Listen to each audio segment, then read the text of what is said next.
जरा सोचिए, एक ऐसा वाहन जो सिर्फ सड़कों पर नहीं बल्कि समय और स्थान से भी परे जाता हो। ये कोई मामूली लकड़ी और धातु का बना रथ नहीं है। नहीं, ये तो पूरे ब्रह्मांड का एक नक्शा है, और उससे भी बढ़कर ये हमारी अपनी आत्मा का एक मैप है। वो गहरा सवाल है जो हजारों साल पहले वैदिक ऋषियों ने भी पूछा था। तो चलिए आज हम इसी प्राचीन प्रतीक के रहस्यों से पर्दा उठाते हैं। अपनी लगाम कस कर थाम लीजिए, क्योंकि हमारी ये यात्रा बस अब शुरू ही होने वाली है। देखिए, हर महान रथ के पीछे एक जबरदस्त सारथी तो होता ही है ना? और अगर हम प्राचीन वैदिक दुनिया की बात करें तो वहां ये सारथी कोई और नहीं बल्कि खुद देवता थे, और वो सिर्फ स्वर्ग में आराम नहीं करते थे बल्कि ब्रह्मांड के हर कोने में मौजूद थे, हमेशा एक्टिव। वैदिक विचारकों ने ब्रह्मांड को आप कह सकते हैं 3 हिस्सों में बांटा था। पहला पृथ्वीलोक, यानी जहां हम सब रहते हैं। दूसरा अंतरिक्ष, मतलब हमारे ऊपर का पूरा एटमॉस्फेयर। और तीसरा द्युलोक, यानी वो आसमानी दुनिया जहां देवता रहते हैं। और मजे की बात यह है कि हर हिस्से का अपना एक खास, एक प्रमुख देवता था। पूरे ब्रह्मांडीय स्टेज पर 2 देवता सबसे ज्यादा अहम हैं। पृथ्वी पर हैं अग्नि, यज्ञ की वो शांत पवित्र ज्वाला, और ऊपर अंतरिक्ष में गरजते हैं इंद्र, तूफान और युद्ध के देवता। दोनों का स्वभाव बिल्कुल अलग, लेकिन एक बात कॉमन है, दोनों ही बेहद शक्तिशाली रथों सवार अग्नि हैं। को समझिए पृथ्वी की आत्मा। उनका रथ वो एक तरह से एक सुनहरी सीढ़ी है जो यज्ञ में दी गई आहुतियों को सीधे देवताओं तक ले जाता है।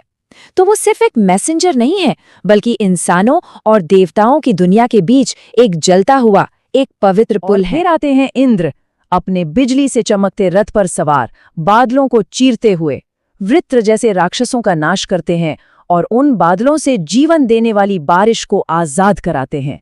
मतलब उनका रथ सिर्फ कोई गाड़ी नहीं है, ये तो कॉस्मिक ऑर्डर बनाए रखने वाला एक हथियार है। चलिए अब इस बाहरी ब्रह्मांड से हटकर जरा अपने अंदर झांकते हैं, क्योंकि वेदों और उपनिषदों में यही रथ हमारी अंदर की दुनिया का, हमारी आत्मा का नक्शा बन जाता है। और ये सोच सिर्फ भारत तक ही सीमित नहीं थी।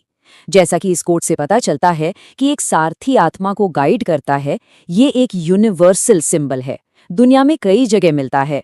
लेकिन हाँ, भारतीय परंपरा ने इस विचार को एक अलग ही, एक असाधारण गहराई दी है। इसी रूपक में सारा राज छिपा है। जरा सोचिए, इस रथ में जो सवारी है वो है हमारा अपना स्व या अहंकार। घोड़े क्या हैं? हमारी 5 इंद्रियां जो हमेशा दुनिया की तरफ भागना चाहती हैं। लगाम वो है हमारा मन।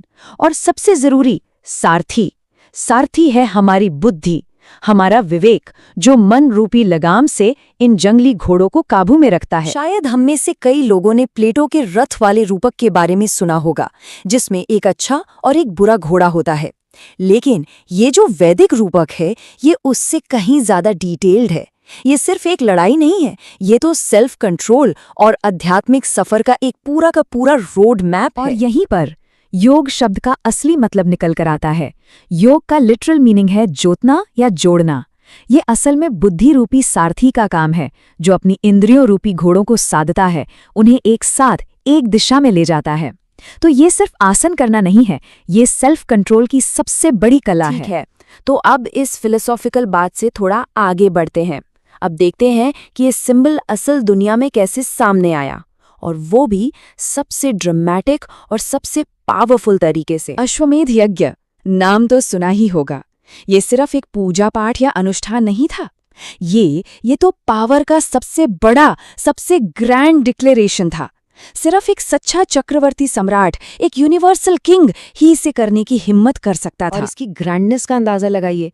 इस पूरे के पूरे सेरेमनी का सेंटर पॉइंट था सिर्फ एक घोड़ा, एक बिल्कुल परफेक्ट घोड़ा, जिसे पूरे 1 साल के लिए, जी हाँ, पूरे 1 साल के लिए अपनी मर्जी से कहीं भी घूमने के लिए आजाद छोड़ दिया जाता था। देखिए, 1 साल तक वो घोड़ा जहां जहां गया, वो इलाका उस राजा का हो गया। और अगर किसी दूसरे राजा ने उस घोड़े को रोकने की हिम्मत की, तो उसका सीधा मतलब था युद्ध। ये पावर का अल्टीमेट शो था, जो साबित करता था कि उस राजा की अथॉरिटी को कोई चैलेंज नहीं कर सकता। तो सवाल ये है कि ये इतना शक्तिशाली प्रतीक, जो देवताओं का वाहन भी है, आत्मा का नक्शा भी है और रॉयल पावर का सिंबल भी, ये समय के साथ कैसे टिका रहा? इसकी लेगेसी कमाल की है, बहुत लंबी चली है। कोई ऐसी पुरानी परंपरा नहीं थी जिसे लोग भूल गए। नहीं, सदियों तक बड़े बड़े राजाओं ने इसे दोहराया। सोचिए, 2री शताब्दी ईसा पूर्व में पुष्यमित्र शुंग ने किया, फिर उसके लगभग 600 साल बाद चौथी शताब्दी में समुद्रगुप्त ने, और तो और लगभग 2000 साल बाद 18वीं शताब्दी में सवाई जयसिंह तक ने ये यज्ञ किया। ये हमेशा से शक्ति का सबसे बड़ा सबूत माना जाता रहा। अब तक ये तो साफ हो गया है कि रथ कभी भी सिर्फ एक रथ नहीं था। ये देवताओं का वाहन था, हमारी आत्मा का एक मैप था, रॉयल पावर का सिंबल था, और तो और ये खुद ब्रह्मांड का एक छोटा सा मॉडल भी था। ये एक ऐसा जबरदस्त सिंबल है जिसने हजारों सालों से भारतीय सोच को एक आकार दिया और है। अब आखिर में एक सवाल, अगर हमारी जिंदगी एक रथ है और हमारी इंद्रियां वो बेलगाम घोड़े, तो फिर सारथी की सीट पर कौन बैठा है? इस यात्रा को दिशा कौन दे रहा है?